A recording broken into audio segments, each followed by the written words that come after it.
ফরিদগঞ্জে BNP নেতা শেখ ফরিদ হোসেনের আয়োজনে ইফতার ও দোয়ার অনুষ্ঠান অনুষ্ঠিত। মোহাম্মদ মমিনুল ইসলামের তথ্যচিত্রে আব্দুল কাদিরের ডেস্ক রিপোর্ট।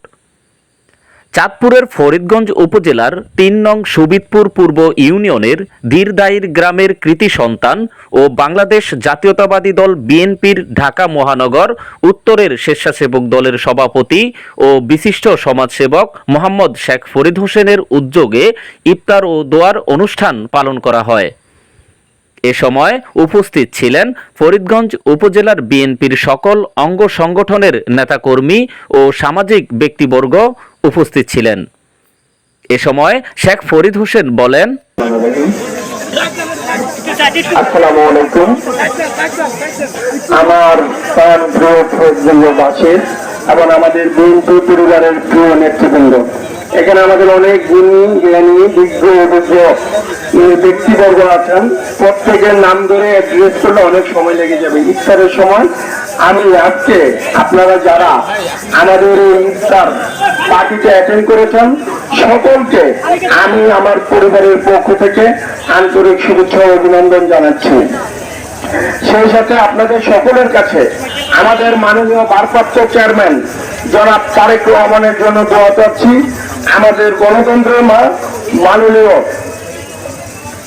তিনবারের প্রধানমন্ত্রী, বাংলাদেশের জনগণের আস্থার প্রতীক দেশনেত্রী বেগম খালেদা জিয়ার জন্য দোয়া চাচ্ছি।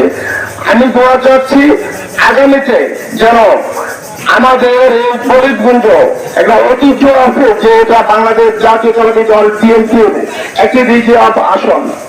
আপনারা দীর্ঘদিন দেখেছেন স্বৈরাচার হাসিনা কিভাবে নির্যাতিত করেছে আমাদের এই ফরিদগঞ্জের নেতা কর্মীদেরকে। বাংলাদেশের যতগুলো উপজেলার ভিতরে নির্যাতিত তালিকা করা হয় সবচেয়ে বেশি নির্যাতিত আমাদের এই ফরিদগঞ্জ উপজেলার নেতা কর্মীরা। কারণ কোন হাসিনা জানতো যে ফরিদগঞ্জ বাংলাদেশ জাতীয়তাবাদী দল বিএনপির ঘাঁটি, এই ঘাঁটিকে ফরিদগঞ্জের নেতা কর্মীদেরকে মনোবল দুর্বল করতে হবে। কিন্তু খুনি প্রতীক হাসিনা কখনোই জানতো না যে ফরিদগঞ্জের নেতা কর্মীদের মনে প্রাণের জায়গা, তাদের রক্তের কোনায় কোনায় শিরার শহীদ প্রেসিডেন্ট জিয়াউর রহমানের আদর্শ। তারা প্রত্যেকে বিশ্বাস করে এই দেশের বৈধ প্রধানমন্ত্রী দেশনেত্রী বেগম খালেদা জিয়া হাসিনা যে তিনবার এই দেশের প্রধানমন্ত্রী হয়েছে অবৈধ প্রধানমন্ত্রী, ভোট চোরের মাধ্যমে, ভোট ডাকাতির মাধ্যমে এই দেশের প্রধানমন্ত্রী হয়েছে।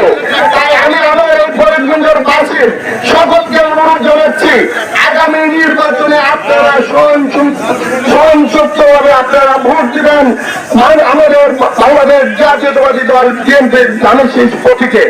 আপনারা যদি ধানের প্রতীকে ভোট দেন তাহলে আপনারা সকলে বাংলাদেশে নিরাপদ থাকবেন। আপনাদের মসজিদে যেতে বাধার কারণ হবে না, আপনাদের ঈদগার মাঠে ঈদের জামাত করতে কোনো বাধার কারণ হবে না, আপনাদের গাড়ি রেখে চলাফেরা করতে কোনো বাধার কারণ হবে না। আপনারা দেখেছেন গাড়ি ঘোড়া করে কিভাবে আওয়ামী লীগের সন্ত্রাসীরা আমাদের মুসলিম ভাইদের উপর নির্যাতন করেছে, নিপীড়ন চালিয়েছে। তাই এখনই আপনাদের সময় এসেছে আদালতের মাননীয় ভারপ্রাপ্ত চেয়ারম্যান জনাব তারেক রহমান আরেকটি নির্বাচনের জন্য বৈধ সুষ্ঠু নির্বাচনের জন্য যে আন্দোলনের ডাক দিবে আপনারা প্রত্যেকে জনমস্থান থেকে সে আন্দোলনে সারা দিয়ে আবার একটি গণতান্ত্রিক নির্বাচনের ব্যবস্থা করবেন এই আশা ব্যক্ত করে আজকে আমি আবারও আপনাদের সকলকে আমাদের উপজেলার সকল নেতৃবৃন্দকে আন্তরিক শুভেচ্ছা অভিনন্দন জানিয়ে আজকের বক্তব্য এখানে ঘোষণা করবেন। এখন ইমাম সাহেব দোয়া করবেন।